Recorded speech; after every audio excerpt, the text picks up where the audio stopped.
Sir, yung laptop ko kasi is 4 GB RAM DDR4. Tapos yung speed 2133 MHz.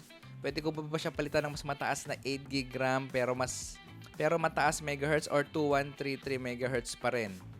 DDR4 naman to, depende sa laptop mo, pero pwede mong taasan yan ng 8 GB saka mas mataas na megahertz. Pero just to be safe palagi, i-search mo yung model number ng laptop mo sa Google at alamin mo kung ano yung maximum speed saka maximum capacity na RAM na kaya ng unit mo mismo.